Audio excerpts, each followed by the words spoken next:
Assalamualaikum warahmatullahi wabarakatuh. Perkenalkan, nama saya Homisah Tunasana. Saya mahasiswa STAIKAP dari kelas khusus Bandar T14D. Di sini saya mau sedikit menceritakan tentang sejarah nama desa.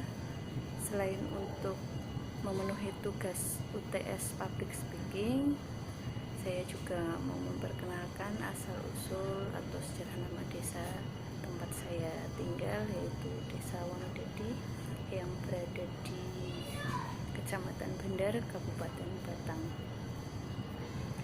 Sekilas sejarah nama desa masih menarik minat penulis karya ilmiah, karena hampir semua peristiwa sejarah berawal atau terjadi di daerah pedesaan.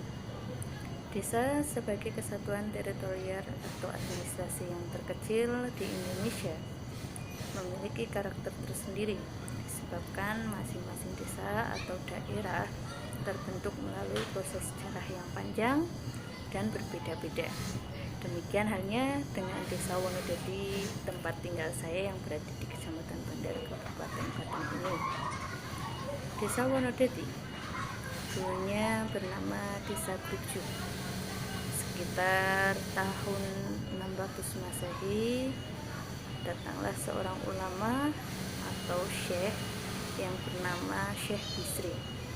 Beliau berasal dari Mekah untuk menyebarkan agama Islam.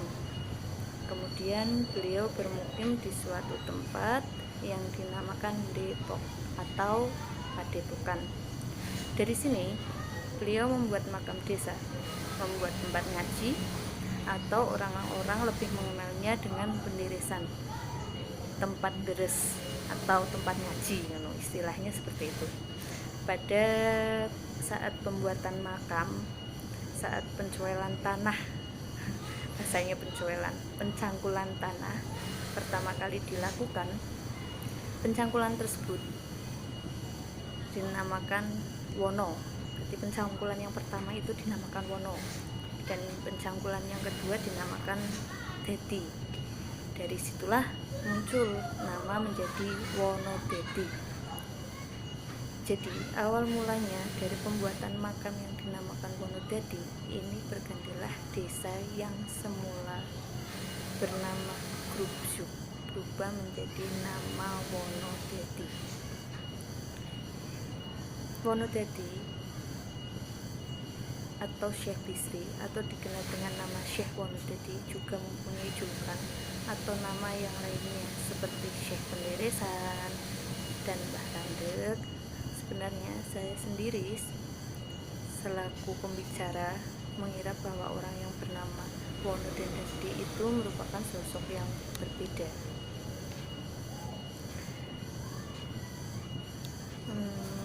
Mengenai asal-usul Desa Wonodedi dan keadaan pemerintahnya, Wonodedi itu mayoritas orangnya atau penduduknya itu bermata pencaharian sebagai petani atau pekebun. Dulu sebelum kebun atau pabrik kopi itu ditiadakan atau diganti menjadi perkebunan karet, mayoritas dari penduduknya itu rata-rata mereka itu pencari kopi. Bahasanya di sini itu ngorek, tapi di sini sudah tidak ada. Di sini mereka beralih profesi menjadi tukang deres, soalnya getah karetnya itu dideres. Kalau dulu mereka ngorek kopi atau mencari kopi yang jatuh dari pohonnya itu dinamakan ngorek, seperti itu. Karena perkebunan kopi itu diganti menjadi perkebunan karet, jadi mayoritas penduduknya selain deres karet juga jadi petani.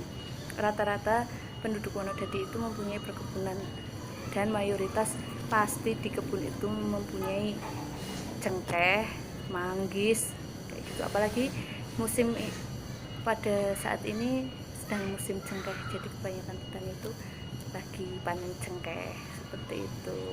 Nanti kalau musim manggis mereka panen manggis. Misalkan musim pete mereka juga akan panen pete seperti itu. Selain berkembangnya zaman, mereka juga sudah pendidikan di Desa Wonodadi yang dulunya sepele, yang enggak sepele, mayoritas anak-anaknya hanya sekolah sampai SD, tapi sekarang itu udah mayoritas sampai SMK, maksimal atau minimal sampai SMK, karena dengan pendapatan mereka yang semakin berkembang, pencaharian mereka yang bisa mengelola dari perkebunan dan pertanian sebagai profesi utama penduduk sini. Sekian sekilas dari dari gambaran atau dari kilasan seputar Desa Wonodadi tempat tinggal saya. Mungkin panjenengan ada gambaran kalau berarti desanya pegunungan atau daerah atas gitu, makanya banyak pertanian dan perkebunan.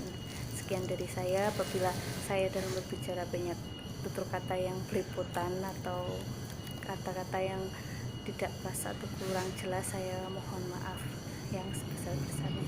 Assalamualaikum warahmatullahi wabarakatuh.